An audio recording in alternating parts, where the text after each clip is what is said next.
In 1875, Major George W. Schofield identified and patented improvements in the design of the Smith & Wesson Model No. 3 American and the Schofield Patent Revolver Model No. 3 Schofield was born. This is a replica of that firearm. It is a BB gun, CO2 powered steel BB gun. It is brought to us by a company called Bear River, which is the same company that brings us Black Ops. I'm sure many of you, if not all of you, know of the Black Ops marquee, and so this is the Bear River name on this pistol, and it is made in Taiwan for that company. This is a 1-to-1 scale model. It's pretty nice. I liked it a lot when I first saw it, and so I had to have it. Now, the first thing you notice about this is that it's full metal except for the grips, which are faux wood. They're made to look like wood, and they look pretty good, but they're just plastic. As you can see, the Bear River insignia there. Now, this has a stamp date of 1877. I guess that's when this particular model was released. That's what I'm guessing. At any rate, it is a great piece. You know, it's a replica, BB gun replica, so you know it's probably not exactly like the actual firearm. It's certainly not in terms of the ammo that it uses, obviously. But other than that, you know, it's really, really nice. Full metal, very heavy, big gun, as you can see. You've got, well, let's look at the barrel inside. There's the BB barrel recessed inside the outer barrel, and it's pretty long. It's like a 7-inch barrel, something like that. You got a front post up for a front sight, and then the rear is notched. I'm trying to get you a little bit of a sight picture there. Sight picture's not the greatest with these sights, but they're not too bad. Now, this does feature a top brake design, just like the original firearm, and you activate that by pulling back on the rear sight, and then you can either let it drop on its own like that, or you can assist it like this. Either way, I tend to want to assist it instead of just letting it drop. This is what happens when you let it drop. Nothing, you know, not really going to hurt the gun, but I'm a stickler for taking care of my air guns, so probably not going to let that happen, at least not on purpose. And then when you pull it out, it pushes the cartridges up, and these are the cartridges. It's the same cartridge that the Webley Mark 6 air gun uses. These are marked Bear River. I don't know if you can see that. That's what it reads. Bear River 44. I guess the original firearm was a 44 caliber. But at any rate, these are not 44 cartridges by any means. They're just front-loading BB design. The BB goes right there. And anyway, this cartridge and the Webley Mark 6 cartridges are the same thing, so they're interchangeable. So you can use the cartridges in either pistol, which is nice. And of course, you got your show loading system. Incorporates all of the technology that the replicas are utilizing today. You know, show loading system. CO2 goes in the grip, which I'll show you right now. There's a notch here, and you just lift up and out, and it reveals the CO2 chamber.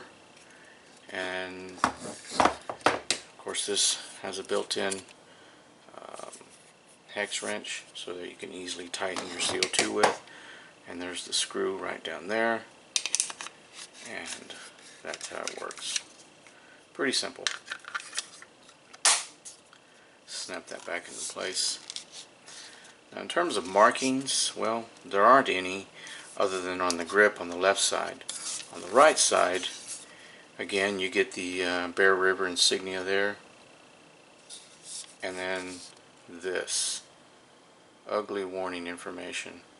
I'm not a big fan of this warning information on these guns at all, but I understand why it's there. So my solution is either painting over it, but the gray gunmetal finish on this would be really hard to match with a paint. So I'm just going to cover the lettering with a black marker, permanent marker, and it'll camouflage this information. It won't, it won't hide it completely, but at least it won't be as visible and as much of an eyesore. So that's what I do. I don't know if it bothers you out there or not, but me it sure does. Now again, it's a pretty large pistol. I have small hands, but I can grip this gun fairly comfortably. I mean, it is a little big for my small hands, but not so much so that pass up on it. I can still shoot it no problem. Larger hands are going to appreciate this gun even more. And it is a single action only. Now this thing, the revolver, has an interesting, I don't know if it's a feature or what, but if you notice, you pull the hammer back slightly and the trigger moves forward, and then you pull the trigger and the hammer moves forward a little bit. See what's going on there? I don't know again if this is a feature of the revolver or not. If anybody out there knows what that's all about, I'd like to know. But at any rate, it doesn't seem to affect the function or performance of the revolver at all, so I don't know what it's for. So single action, meaning you have to cock it to fire it. And that sounds pretty good, really realistic sounding. Very similar to the Umarex Colt single action Army.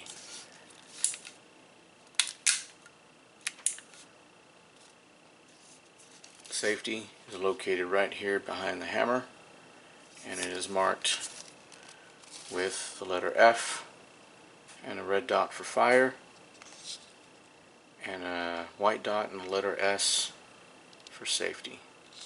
And to engage the safety, you just press it forward and it locks the hammer in place. Of course, being single action, you can't cock it. And then release the safety and you can cock it.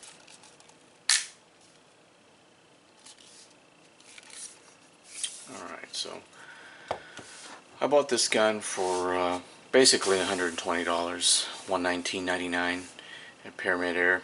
Saw it on their website and had to have it, and so I thought I'd go ahead and do a quick tabletop review of it. It's my first review, never done one before, so please excuse any mistakes I've made.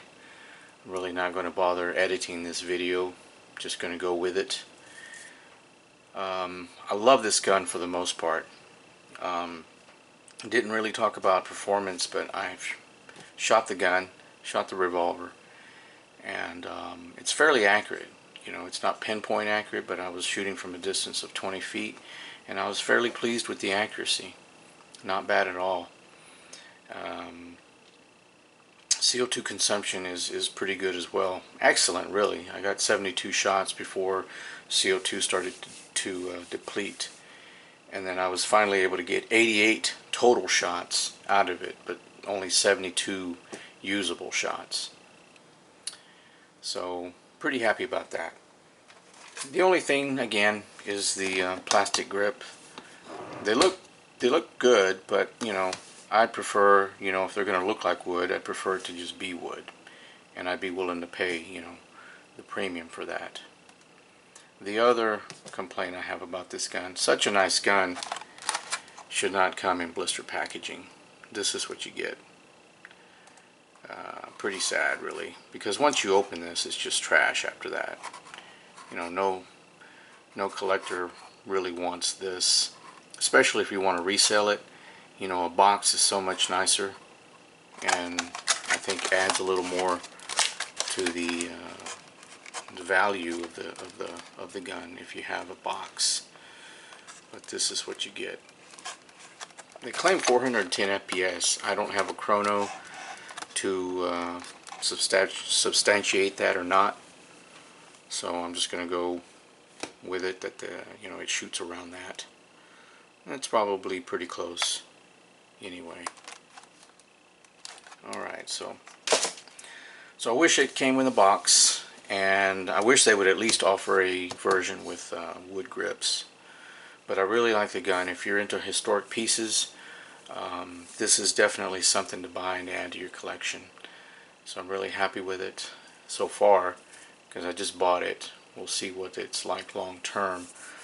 But at any rate, I'm enjoying this this revolver, and I think you will too. Thanks for watching.